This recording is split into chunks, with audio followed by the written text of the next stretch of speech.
এবার 2025 আইপিএলের জন্য কলকাতা নাইট রাইডার্স মোট 23 জন ক্রিকেটারকে দলে নিয়েছে।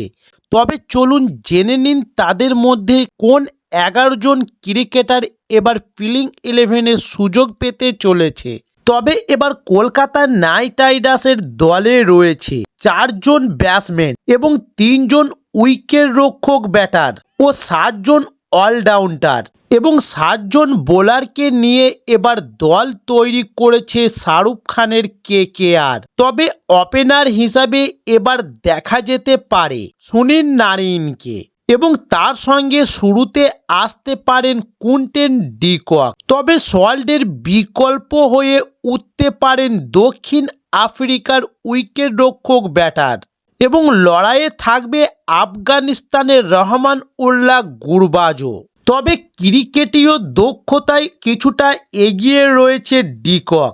ব্যাটিং অর্ডারে 3 নম্বরে দেখা যেতে পারে অঙ্কুশ রঘুবংশীকে, তবে তার লড়াই অজিঙ্ক্য রাহানের সঙ্গে এবং মনীষ পান্ডের সঙ্গে 4 নম্বরে একই রকম নিশ্চিত ভেঙ্কটেশ আয়ার। তবে ভেঙ্কটেশ আয়ার তিনি এবার কলকাতা নাইট রাইডার্সকে নেতৃত্ব দিতে পারেন, কারণ 2023 সালে নীতিশ রানা যখন অধিনায়ক ছিলেন তখন ভেঙ্কটেশ আয়ার ছিলেন সহ অধিনায়ক এবং কলকাতা নাইট রাইডার্সের হয়ে 5 নম্বরে নামতে দেখা যাবে রমনদীপ সিংকে এবং 6 নম্বরে জায়গা করে নিয়েছেন অ্যান্ড্রু রাসেল এবং রিঙ্কু সিং। দুজনেই ফিনিশার হিসাবে এবার দলে থাকবেন। তবে ব্যাটিং অর্ডারে 8 নম্বরে খেলার সম্ভাবনা রয়েছে অস্ট্রেলিয়ার জোড়ে বোলার স্পেন্সার জনসনের। তার লড়াই হবে দক্ষিণ আফ্রিকার এনরিক নোকিয়া এবং ইংল্যান্ডের মহিম আলীর সঙ্গে এবং 9 নম্বরে কলকাতা নাইট রাইডার্সের হয়ে ভৈরব আরোগ্যর খেলাও প্রায় নিশ্চিত। তবে এই জায়গায় সম্ভবত থাকবেন উমরান মালিকও এবং 10 নম্বরে নামবেন কলকাতা নাইট রাইডার্সের হয়ে বরুণ চক্রবর্তী এবং 11 নম্বরে দেখা যাবে হর্ষিত রানাকে।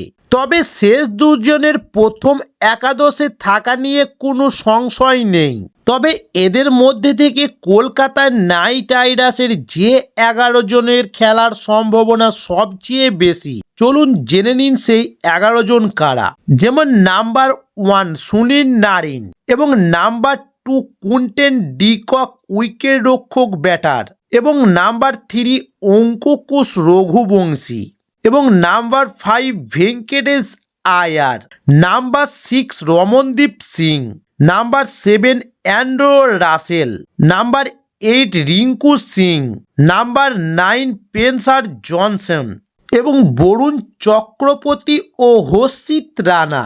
তো দর্শক বন্ধু, এই ছিল আজকের ভিডিও। এই ধরনের খেলার এবং আইপিএলের আরও নিত্য নতুন ভিডিও পেতে চাইলে আমাদের চ্যানেলে নতুন হলে চ্যানেলটি সাবস্ক্রাইব করে সঙ্গে থাকুন। নমস্কার।